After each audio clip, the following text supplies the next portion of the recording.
Welcome to the SDA Housing Podcast, brought to you by NDIS Property Australia. Before starting this episode, we need to provide a general disclaimer. Information contained in this podcast is general in nature only. It does not take into account the objectives, financial situation, or needs of any particular person. You need to consider your financial situation and needs before making any decisions based on the information in this podcast. And you should consider seeking independent and professional advice for your personal circumstances. All right, let's begin. Hello, my name is Debbie from NDIS Property Australia, and you're listening to the SDA Housing Podcast, a show that explains, highlights, guides, and brings awareness about all things SDA in this ever-changing NDIS world. This is our regular SDA Unlocked episode where we delve into the supply and demand data for specialist disability accommodation in different areas around Australia. Today, I am going to be doing something a little bit different. It is not focusing on an area that we believe has got good demand and undersupply. I'm going to the opposite end of the scale. Just, I guess, as a word of warning for anybody looking at these areas, a word of warning for anybody that may currently have pipeline builds in these areas who may still be in a position to consider changing those plans, diverting to a different type of development, because we're looking at two areas that have significant oversupply. When I say that, I mean a scary oversupply, and a lot of those properties are just never going to get SDA tenants in them, unfortunately. The two areas that I am going to be focusing on are in Queensland. They are Townsville and Toowoomba. Now, as a bit of background, there is a reason why these two areas have ended up with a lot of oversupply. Now, when the NDIS actually started to roll out, it did so with trial areas. It started in 2013 with some areas throughout Victoria, ACT, New South Wales. They started in Queensland on the 1st of July 2016 in Townsville. 1st of July 2017, they started in Toowoomba, and other areas across Queensland were progressively rolled out over the next 2.5 years till it was finally rolled out across the state on the 1st of July 2019. So what happened because of that? Developers, builders, providers decided that they would start developing SDA in these first two areas, Townsville and Toowoomba, because firstly, there was a lot of people with disability in those areas who would be likely SDA tenants and participants, and because that's where they could do it. So a lot of development and construction started from those dates.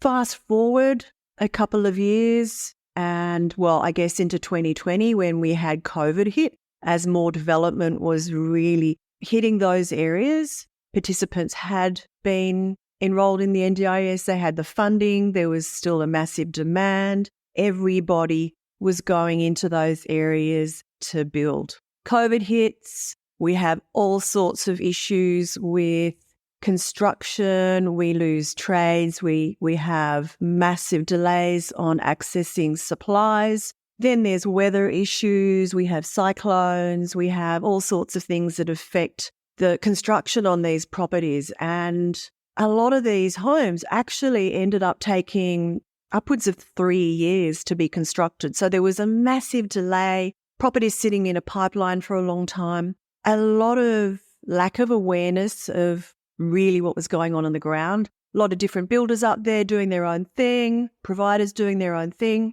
no one coming together to get a bit of clarity on the overall market. And we're now looking at a situation which is really disturbing. And that is, we have a oversupply or an equilibrium at this point already, and we have a significant pipeline in both these areas that takes us to a future massive oversupply. And I'm talking about, 100% oversupply potentially in some areas. So or close to that. So I'm going to actually go into detail on both of these areas individually now, just to get you a bit of an idea of where we're actually at. So we'll start with Townsville, which was the first area to be rolled out. And as we stand, in the Townsville SA3, which there's actually only 2 SA3s in the larger SA4. We got the Charter Towers Ingham area and the Townsville area in the larger Townsville SA4.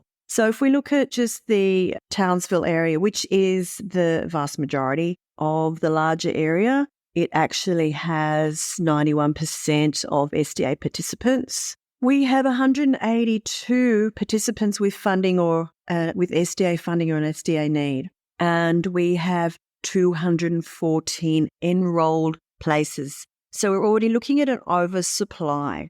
But if we look at the fact that there are a couple of legacy homes, 23 existing builds, i.e. the older builds that were grandfathered into the system, 6 of those properties are the basic category. We've got quite a few group homes, got 5 and 6. Sorry, we've got more than that. We have 7 4-resident homes, 5 resident homes, a couple of legacy properties. So we actually have 28% of those places are in 4 to 6 plus resident homes, which means we got 72% of places are in the preferred 1 to 3 resident homes. So if we look at that, we're actually looking at a 19% undersupply. Not too bad at this point. We would look at that and say that's about an equilibrium.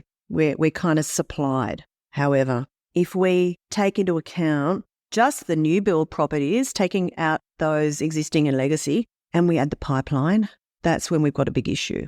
We have 146 places in new build for 182 participants. Again, good. However, we have 281 places that are still in the pipeline. So I don't know what to say to that. That is such, we literally need about 40. We have 281. So we have 240 odd places that are never going to get filled, let's say. A big problem. If we look at the category, the majority of places are in high physical support. And this we know is not a big problem because those properties can potentially take participants with ILNFA funding. We have 8% are built to the robust. The NDIS has stated in their demand projections that they think 12% of participants will have robust in the future.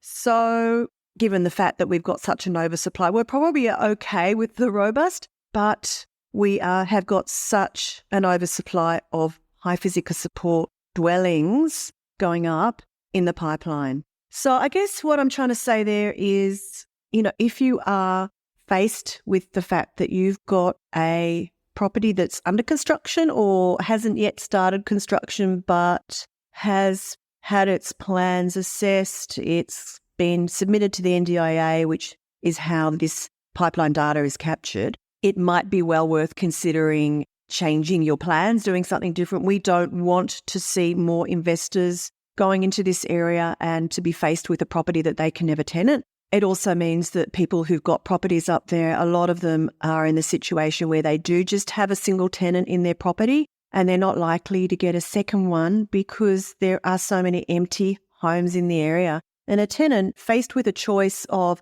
moving into their own home on their own or moving into a share property with someone else who's already resident, where do you think they're going to go? They're going to go into a house on their own. So that's the situation in Townsville. It is quite concerning. So just a word of warning for anyone who is involved in that area. Now on to Toowoomba. Look, we have a similar kind of scenario where we've currently got 267 participants who've got SDA funding or an SDA need, and we have 241 places that are enrolled, over 100 dwellings. So we look like we got a slight undersupply.